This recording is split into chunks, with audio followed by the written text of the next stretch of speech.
Okay, hopefully this is going to work out for the better. I've got a 25-foot extension hooked up to my microphone and my $3 webcam, which a lot of people have complained about. My microphone was like $1.50, so I work with a pretty shitty setup. Sorry about that. It's what I got. I had a lot of stuff, and this is what I have now. So, today's video is on the E-Series Vizio 39-inch TV without Wi-Fi. So I wanted to show you the TV, and this is what the remote looks like, which it's a really nice remote. It's easy to use. It's shiny glossy black, so it gets dirty like after the first time you use it. There's fingerprints all over it. I've used a Q-tip. I kept it all clean the first week. This is my Christmas present this year from my dad. Thank you, Dad. And it's a really nice setup. The Vizio 39-inch TV has this thin stream boarding on it instead of like an inch, inch and a half, or a 3/4 inch to an inch and a half. It's got like a half-inch border, which gives you more viewing space for your picture. So the 39-inch appears bigger than a standard 39-inch TV. That's one of their advertisement points. The backlight control, they've got remote functions that automatically sense the light sensor in the room. It's called ambient light sensor, and generally what you'll have to do is you'll have to turn that off to get the picture bright enough. It's supposed to be a perk. It's not. It's a hazard. It's a non-good perk that makes your picture so dark you can barely view it. And even the people at Vizio customer support, they say they don't know why it's not working right, but just shut it off to get the brighter picture if I need to. So I need to. I don't see how anybody could watch a picture that's dark. It's like a bad streaming off your computer. I mean, why would you want to watch something that's not watchable? Okay, so this is a remote, and at the bottom here, this button is the wide button. Let me see if I get that on there for you. The wide button will take your picture from something like widescreen, and it'll turn it into full-fledged full screen. It'll stretch it to fit. You lose part of the picture when you're doing this, so generally it's nice if you don't mind losing part of the picture. You're still getting the center, but you might be losing the guy's arm, and it'll cut off at his shoulder or something. And if that kind of stuff annoys you and you don't like that, then don't use it. I mean, basically there's 3-4 options with the wide. There's stretch, there's full screen or something.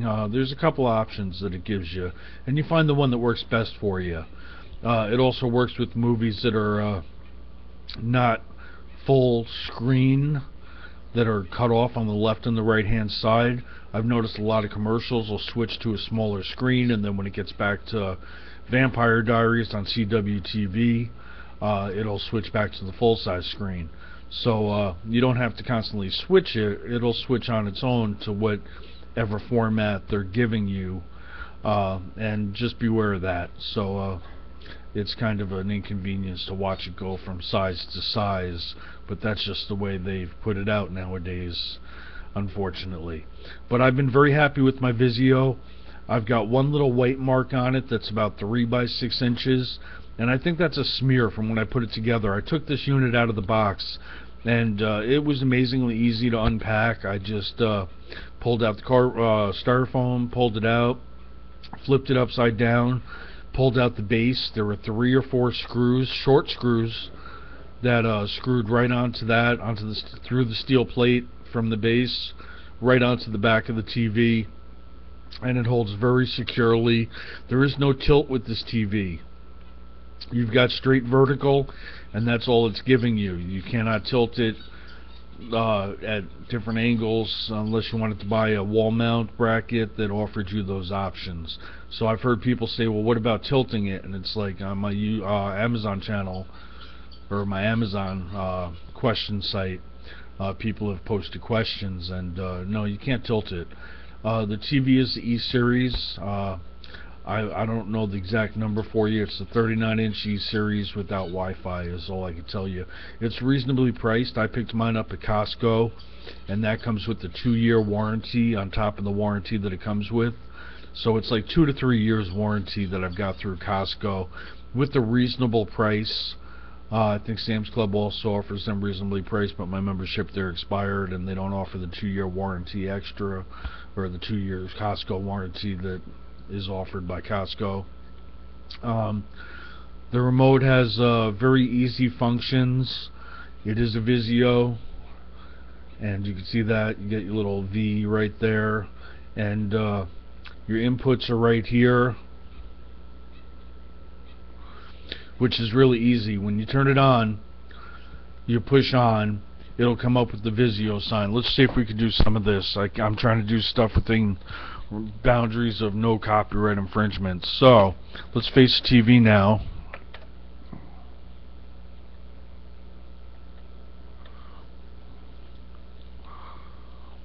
And let's turn it on. Okay, power on. Takes a little bit to start up, and you get your Vizio symbol right there. Now what we should see right away is this is my Roku channel. I've got the screensaver. I'll do a separate Vizio.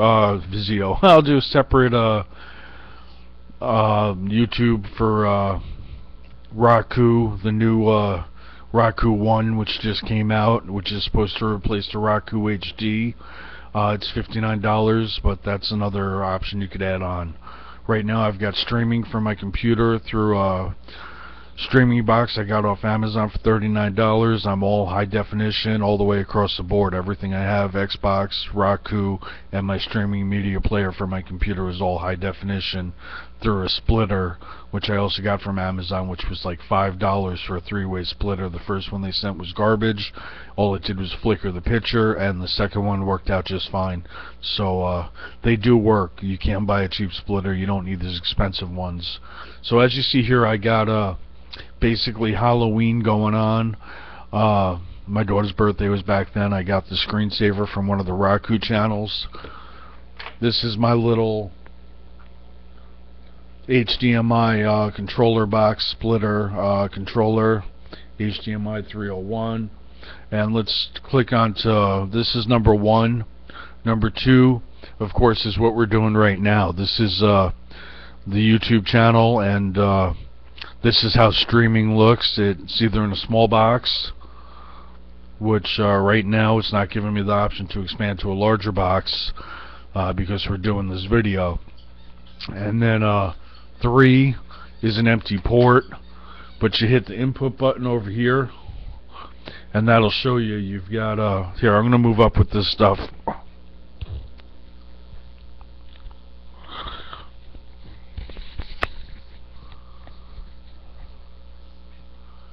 Try and give you the best view I can. Input, you've got stream, Roku, Xbox for the second HDMI port. It only comes with 2 HDMI ports. TV, an AV input, which comes in a 5 component, or else the 3 red, black, and white. Or AV is just the yellow, the red, and the white, and then component gives you the choice of 5. So those are what it has for that. It has an output. Let's get it back to Roku. Hopefully this isn't any kind of copyright infringement.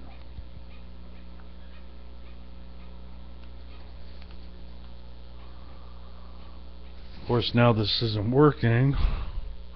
There we go. Maybe the battery's getting low. But the TV is extremely big. I went from a 19-inch to a 39-inch in a fairly small living room, which you can see it's not the biggest living room.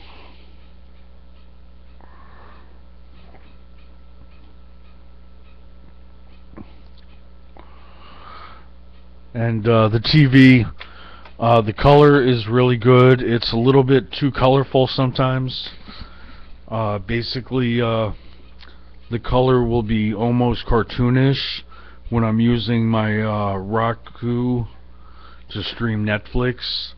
But otherwise, if you go straight off a rabbit ears antenna, which I have, the picture is crystal clear, high definition, and you're able to get most channels 2, 4, I don't know. I've got them all written down, but you're able to get a lot of the major channels, which is great. You get your Super Bowl in there in high definition when it comes around once a year, and the TV was a good deal for the money. It was a little bit more than we wanted to spend, and for another $50 we could have gotten the Wi-Fi, but my dad had heard bad things about their Wi-Fi, and we went with the Roku player and streaming device to compensate for that. So we spent what we would have spent on getting the upgrade with the Wi-Fi and did it with individual components, therefore not having to deal with any of their issues. I don't know if they have them or not. My dad said he heard some stuff, so this is just the route we went. We got the cheapest way possible, and then we built up from there. Basically, the TV's been very satisfactory. I've had it now for almost a month, and once you get used to the larger screen, you no longer look at individual points on the TV. You look at the overall, just like you would off your smaller TV if you had a smaller TV. So you get used to it very quickly.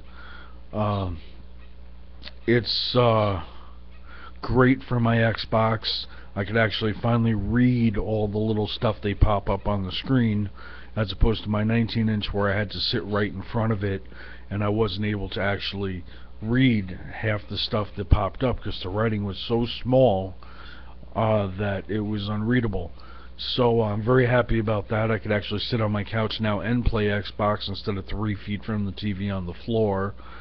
As I said, the only issue I've noticed is the one little smear where the picture is a little bit whiter, and I think that's just oil from my hands when I put it together. I haven't picked up a cleaning kit. You're supposed to use a microfiber cleaning cloth and special cleaning fluid. They recommended, when I called up Vizio, any of the cleaning fluids that are sold on Amazon as flat screen cleaning fluids would be acceptable. Don't use soap and water. Don't use Windex. I've always used Windex on all my computer stuff and my other flat screen. Never had a problem. But when you spend $400 or $500 on a new 39-inch TV, all of a sudden you start thinking maybe I should buy the Ray cleaner for $6 to $12 and have a year or 2 years worth of that.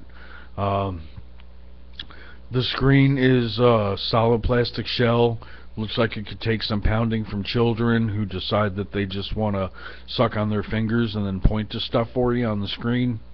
Yeah, you know how they do it. So get that cleaning fluid around and microfiber cloth and be able to clean that right up.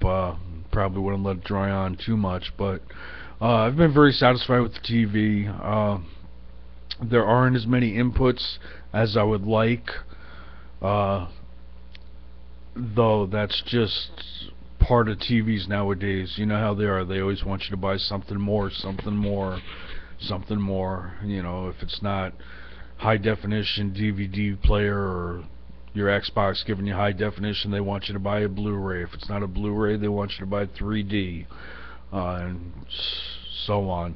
So basically there's an audio out which you could hook up to. I have it hooked up to a boombox, which is a real nice one, and I've got good stereo sound.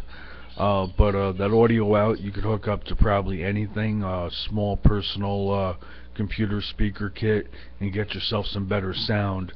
The TV has good sound, and with that audio out you're able to utilize your speakers and have your speakers playing and turn up the TV volume, which is real nice because the TV volume works as a center channel speaker. It's not high tech, it's not Bose or Altec Lansing or JBL, but it works as extra sound to really fill in what's missing from the center of the room. So I want to keep this fairly short. This is the E-Series Vizio 39-inch TV, and one more look so you can see how it looks in a fairly small living room. You can see the rabbit ears there, and it's just about a perfect size TV. It's like the size of a poster. If you wanted an example, like a 24 by 36 inch poster, it's pretty much exactly the same size. So that should give you an example of what you'd be looking at if you have one of those on your wall. Picture that being the TV, and that's pretty much what you're getting. So check out Costco, and Once again, a little shout out to the e-cigarette smokers.